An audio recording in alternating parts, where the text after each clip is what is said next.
Sit down. I said sit. That wasn't a suggestion. The chair by the wall, don't touch anything else.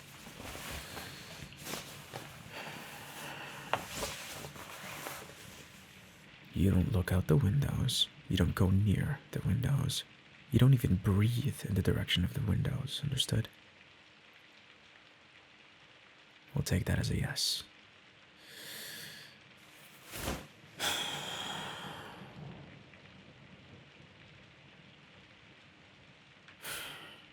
You're staring at me like you're calculating the distance to the door.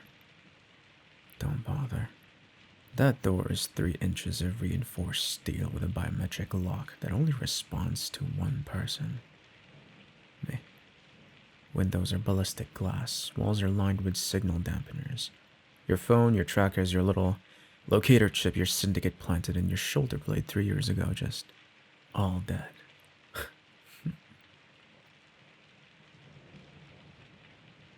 Yes, I know about the chip.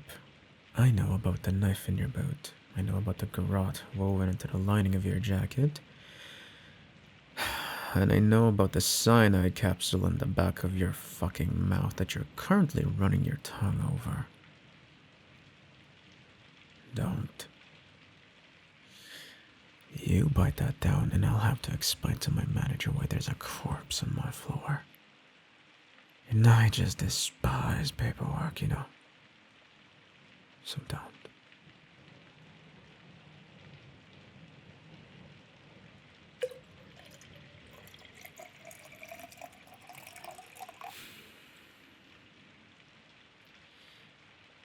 Drink. You're dehydrated. You've been running for 3 days and I could just smell the adrenaline on you 3 blocks away.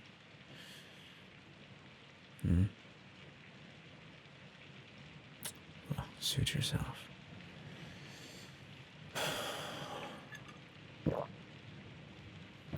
Yeah, so let's establish some parameters of this arrangement, shall we, so there's no confusion. You are here because a marker was called in, not by you, but your former handler before he died. Before your entire syndicate decided that you were just a liability and put out a contract in your head. And somehow, through a web of debts and oaths that predates both of us, that marker landed on me. Me. The man who spent the last 6 years dismantling operations just like yours. So ironic. For the next 72 hours until the contract window closes and the High Table reviews the petition against you, I am bound to protect you. Bound by honor, bound by the rules of the Continental, by a gold coin with my name etched into it that I gave to a man I owed a life debt to 15 years ago. I hate it. You hate it. We're in agreement on that. But here we are. So, rules, alright? Rule 1. You do not leave this apartment.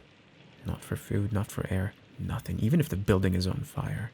If the building is on fire, you wait for me to carry you out. Is that clear?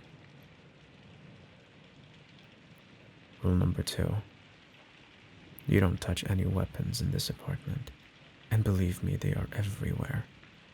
You know that too. You're a smart girl. Under the table, behind the bookshelf, taped on the underside of the bathroom sink. If you reach for something and you're not sure if it's a weapon, assume it is and don't touch it. Rule number 3. You don't attempt to contact anyone.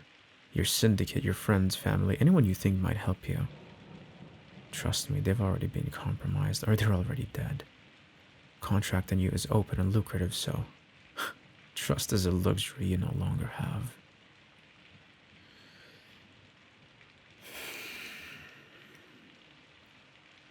Rule number 4. You do exactly what I say when I say it, without hesitation. If I tell you to get down, you get down. If I tell you to be quiet, you don't breathe. Your survival depends on my competence, and my competence depends on your compliance. Do we understand each other?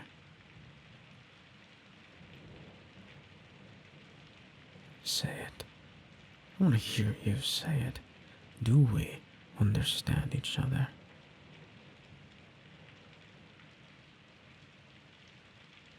Good. Now, stand up. Come here. Stop. Right there. Arms out to your sides. Okay. I'm gonna search you now. Thoroughly. Okay? If you have any other weapons on you that I haven't already identified, this is your chance to tell me.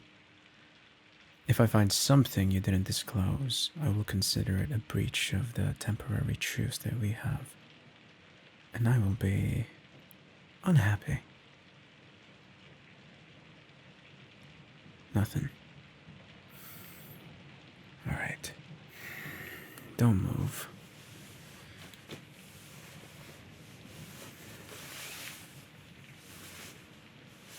Relax. You're tense. Your muscles are like rocks at this point. When was the last time that you slept, huh? Actually slept, I mean. Not the micro naps between safe houses and all the moves that you've been doing. So, I'm gonna remove your jacket now, okay? Slowly. Don't flinch. Left arm. Right arm. Turn your wrist over. You have scars right here. Defensive wounds, I'm assuming. Someone coming at you with a blade. You block with your forearms, which is smart, because most people would throw their hands up and lose their fingers. So you definitely had training. Waist. Hips. I'm gonna check your belt line, okay?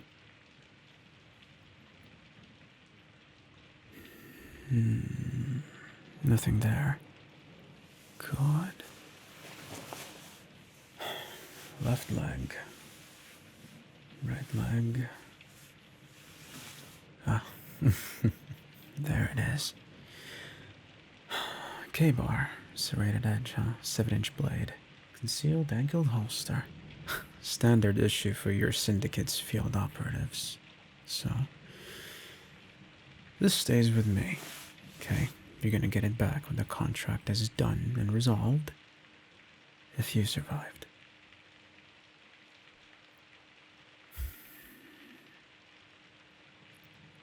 Look at me.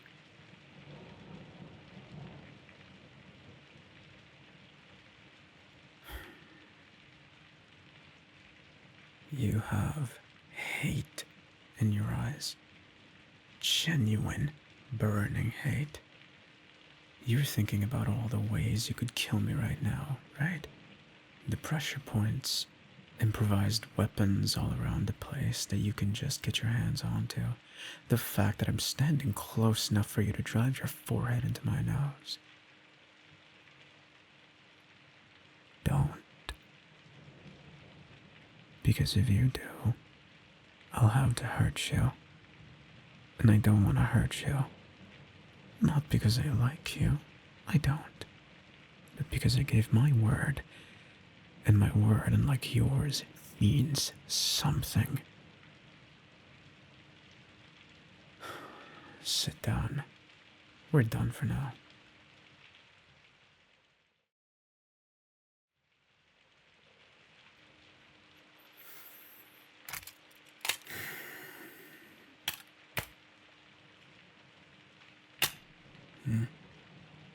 You know what this is? Heckler & Koch P30L. Compensator. Custom trigger job, 14-round magazine loaded with subsonic hollow points. Effective range, 50 meters. So at this range, devastating, seriously. And this is my primary. There's 4 more like this hidden around the apartment, plus a Benelli M4 under the floorboards, and some other weapons in the other room, but we should have enough ammunition to hold off a small army for about, give or take roughly, for about 6 or 7 hours. So, If someone gets through that door, you get behind me and you stay behind me. You don't try to help. You don't try to be a hero. You become small and quiet and invisible. Understood? You're still staring at me. What? You have something to say?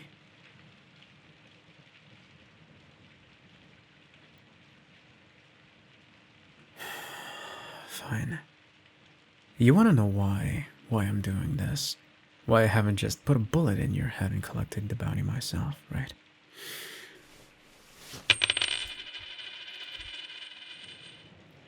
Look at it.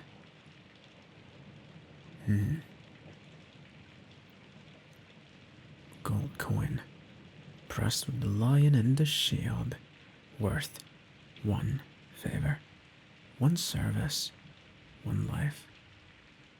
And you know, I've held dozens of these, given them, received them, and burned through them like they were nothing but this one. This one has my name on it, etched into the edge, if you can see it properly, see? Right there. You'd need a magnifying glass to see it, but it's there. I put it there myself 15 years ago. Ever.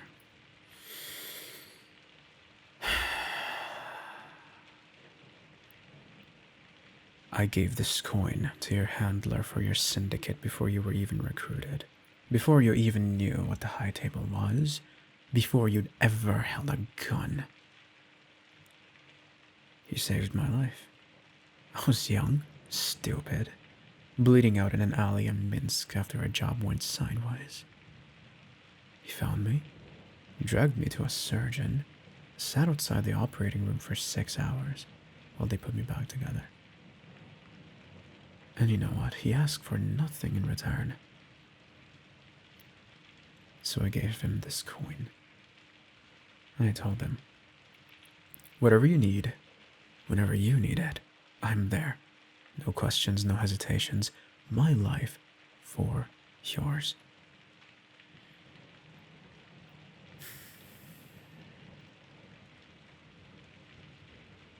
He died 3 weeks ago. Heart attack. Peaceful in his bed. Very, very rare way to go in our line of work. But before he died, he called in the marker. Not for himself. For you. He told me about you. His protege. The one that he trained, the one that he vouched for, the one who was about to be betrayed by the very syndicate he'd served for 30 years. And he asked me to protect you, to keep you alive, to honor the debt I owed him by saving you. So here we are.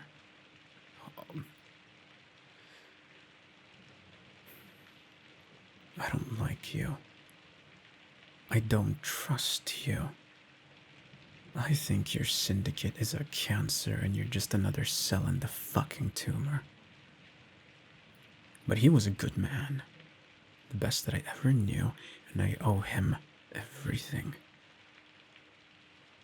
So for the next 72 hours, I am your shield. Your guardian.